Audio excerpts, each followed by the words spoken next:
Hello again. One of my viewers sent me a rather interesting article. I'll attach the link. The title of this is Matt Salmon's Backbone Takes a Hike. For those of you that might not know who Matt Salmon is he's a congressman out of Arizona. He just won his second term. And what's interesting is the entire delegation from Arizona, they all voted in unison for the Speaker John Boehner to remain in power. The only one that didn't was one individual that stood alone, Paul Geyser.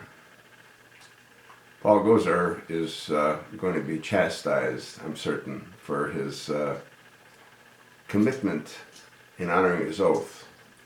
Matt Salmon apparently waited until the second vote.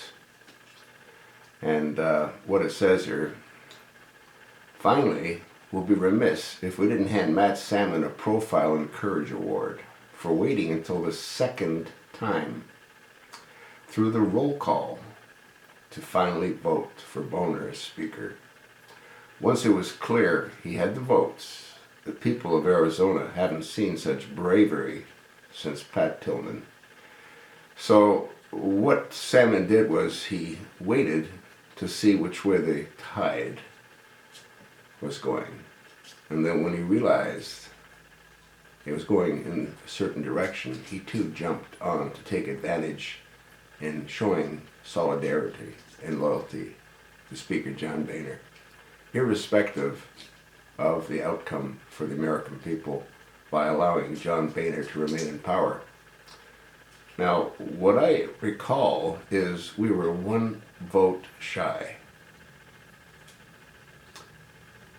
For those in Arizona that have Matt Salmon in their district, you might want to remember this when he comes up for re-election.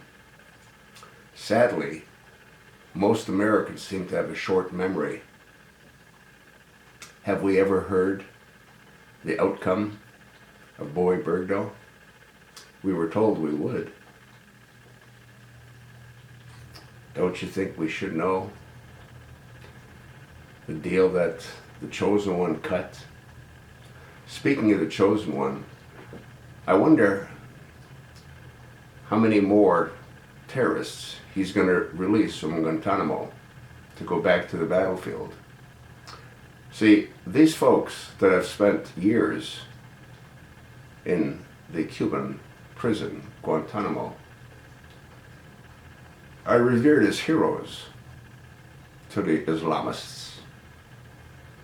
And when they come back to the battlefield after raping to catch up on all the sex that they missed, they'll start slaughtering innocent Christians, American soldiers that are in their path. And who can they thank for that? Barack Hussein Obama. Who in their right minds would release terrorists when they know emphatically about a third of them return to the battlefield? Only someone that isn't in their right mind would do such a thing. Once again, I sort of went off course. This was really about the congressman, all of the congressmen from Arizona, except for Paul Geyser, who held steady. And because of that, his career over the next 2 years will be dismal. But hopefully the citizens in his district will re-elect him as they boot out every single last one that voted for John Boehner. I told you what I think. I'm going to attach a link. You take a look at it and let me know what you think. Please don't forget who cut us adrift and allowed Speaker Boehner to remain in power. That one critical vote would have been, was indeed, Matt Salmon's.